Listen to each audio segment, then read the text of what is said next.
Bismillahirrahmanirrahim. Assalamu alaikum, students. I am here with another topic that is about the comparison between the comparison among the different type of movements which are happening inside and out of the cell, such as diffusion, osmosis, and the active transport. Here, I just want to tell you people that I have added two other type of movements. These are the endocytosis and the exocytosis. These are also very important type of movements, and these are dealing with the movement of big molecules, large molecules. So let's have a look. In the process of diffusion, energy is not required. Osmosis के process में भी energy requirement नहीं होती, but in the process of active transport, endocytosis and that of the exocytosis, energy is required. अब ये energy कहाँ से आएगी? That energy is coming from the aerobic respiration which is happening in the mitochondria where the oxidative breakdown of glucose happens, और वहां पर आपके पास energy produce होती है. That energy is used in the active transport and the endo and exocytosis. अगर diffusion osmosis में energy required nahi hai, then how these processes are happening? The main driving force for these processes is for diffusion is the difference between the concentration gradient, or that is the concentration gradient is the difference between the amount of the concentration between the two regions. And osmosis में भी concentration gradient है. किस चीज की concentration gradient है? That is the concentration gradient of the water potential. ठीक है जी. तो आपने फॉर ऑस्मोसिस हमेशा लिखना है high water potential to low water potential. ठीक है जी. ये हमने क्यों लिखा है high water potential to low water potential? जबकि आपने डिफ्यूजन में सिर्फ हाई टू लो करना है, high solute concentration to the low solute concentration. वहां पे मॉलिक्यूल्स दूसरे आयंस इन्वॉल्व हैं, जबकि ऑस्मोसिस में हमेशा that is only movement of the water and that is related with the water potential. और वाटर पोटेंशियल आपने खासकर यूज करना है प्लांट्स के लिए. ठीक हो गया जी. नेक्स्ट हमारे पास जो एक्टिव ट्रांसपोर्ट है और एंडो एक्सोसाइटोसिस है, इसमें ड्राइविंग फोर्स होती है energy in the form of ATP, adenosine triphosphate. और ये हमारे पास कहाँ से आती है? That comes from the aerobic respiration happening inside the mitochondria. Okay जी. ये चैप्टर अगर आपको सम टाइम इस मूवमेंट ऑफ सब्सटेंसेस के चैप्टर में से 3 मार्क्स का क्वेश्चन आ जाता है, और आपके पास एमसीक्यूज भी लाजमी इस चैप्टर में से आते हैं. अगर आपका कॉन्सेप्ट क्लियर है डिफ्यूजन, ऑस्मोसिस, एक्टिव ट्रांसपोर्ट का, then that will be very much easy for you people कि आप क्वेश्चंस को अटेम्प्ट कर लें. अच्छा, अब यहाँ पर अगर आपने अभी तक मेरे चैनल को सब्सक्राइब नहीं किया, प्लीज सब्सक्राइब कीजिए और अपने दोस्तों के साथ शेयर कीजिए, सो दैट हो सकता है किसी का फायदा हो जाए. ठीक है. ओके जी. नेक्स्ट, मेम्ब्रेन की requirement. Diffusion does not required all the time, does not require the presence of the membrane, that is the cell membrane.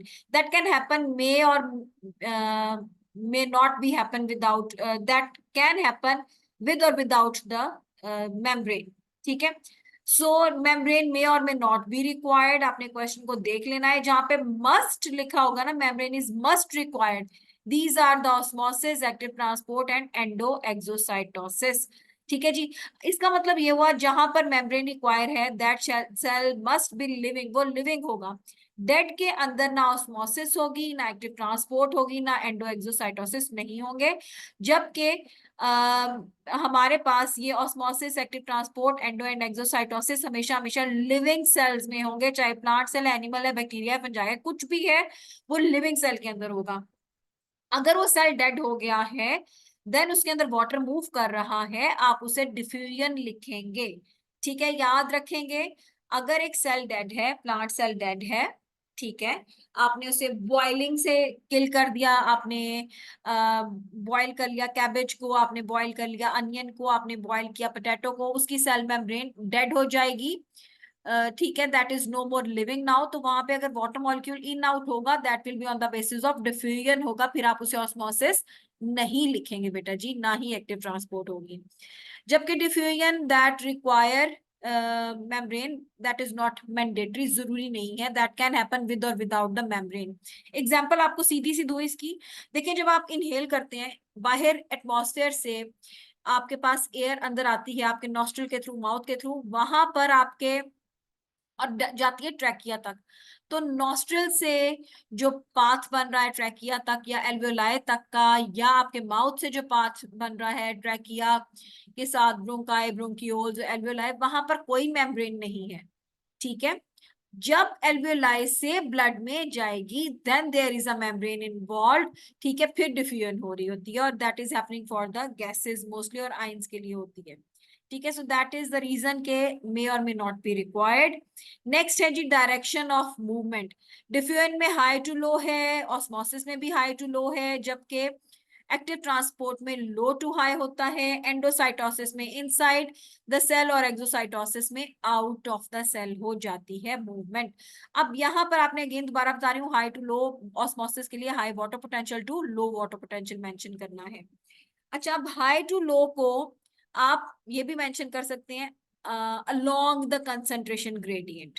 ठीक है, अलोंग द कंसंट्रेशन ग्रेडियंट, जबकि लो टू हाई को आपने मेंशन करना है against the concentration gradient, against the concentration gradient for active transport in which low to high movement is happening, और ये हमेशा एनर्जी डिपेंडेंट प्रोसेस होता है।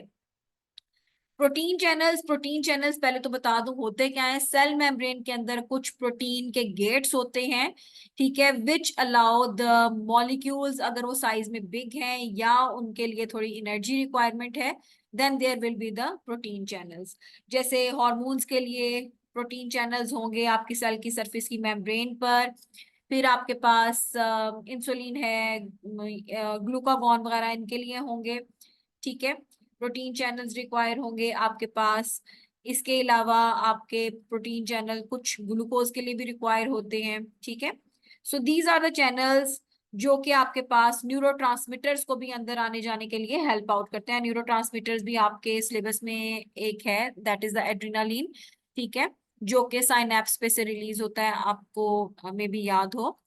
ओके, सो एक्टिव ट्रांसपोर्ट के लिए सिर्फ चैनल्स रिक्वायर होते हैं, because active transport energy dependent process होता है। ठीक है, और उसमें चैनल्स रिक्वायर होंगे। ऑस्मोसिस डिफ्यूजन में पार्टिकल साइज बहुत स्मॉल होता है, तो अल्टीमेटली इसके लिए जो पार्टिकल साइज ही स्मॉल है, तो सेल मेम्ब्रेन के थ्रू ही उसके जो पोर्स है उनमें ही डिफ्यूजन ऑस्मोसिस हो जाएगा। वाटर और गैसेस के लिए, उसके लिए प्रोटीन चैनल नहीं रिक्वायर। एंडो एक्सोसाइटोसिस में सेल सरफेस मेम्ब्रेन ही अपने आप को चेंज मॉडिफाई करती है और फेगोसाइट्स की तरह अपनी शेप इन आउट करती है, जिसकी वजह से बिग पार्टिकल्स और बिग मॉलिक्यूल्स अंदर बाहर आ जा सकते हैं। देन इज एग्जांपल्स आप दे देंगे, ये जरा डिटेल से सुनिएगा प्लीज। एग्जाम्पल में आपके पास ऑक्सीजन और कार्बन डाइऑक्साइड जब लंग्स में आते हैं, एल्वेओलाई से ब्लड में आते हैं, वो आपके पास डिफ्यूजन की एग्जाम्पल है। आपके पास स्टोमेटा के थ्रू जब गैसियस एक्सचेंज होता है, that is the best example of diffusion. While osmosis हमें रूट्स में, रूट हेयर सेल जब वाटर एब्जॉर्ब करते हैं, दैट इज ऑस्मोसिस। विलाई में, इंटेस्टाइन में, स्मॉल इंटेस्टाइन, लार्ज इंटेस्टाइन में आपके पास जो एब्जॉर्प्शन हो रही है, that is osmosis. Active transport में मिनरल आयन जब एब्जॉर्ब होते हैं रूट हेयर सेल में, ग्लूकोज माइनो एसिड एब्जॉर्ब होता है विलाई में, और इन ग्लूकोज माइनो एसिड की रीएब्जॉर्प्शन होती है नेफ्रॉन्स में, किडनी के स्ट्रक्चर में, then that is example of the active transport. और एक्सोसाइटोसिस की बेस्ट एग्जांपल है एक्स्ट्रा सेलुलर एंजाइम, जब आपके सेल से एंजाइम बाहर आकर किसी ओपन एयर में आके डाइजेशन करेगा, that is the exocytosis. Okay, I hope आपको ये एक कंप्रीहेंसिव कंपैरिजन अच्छा लगा होगा। अगर अच्छा लगा है तो प्लीज कमेंट जरूर कीजिएगा, लाइक जरूर कीजिएगा, और मेरे चैनल को सब्सक्राइब करें। Thank you so much, thanks for watching, thanks for staying with me. Take good care of yourself, और अच्छी सी तैयारी करनी है, अच्छा सा पेपर देना है बेटा जी। ओके, अल्लाह हाफिज।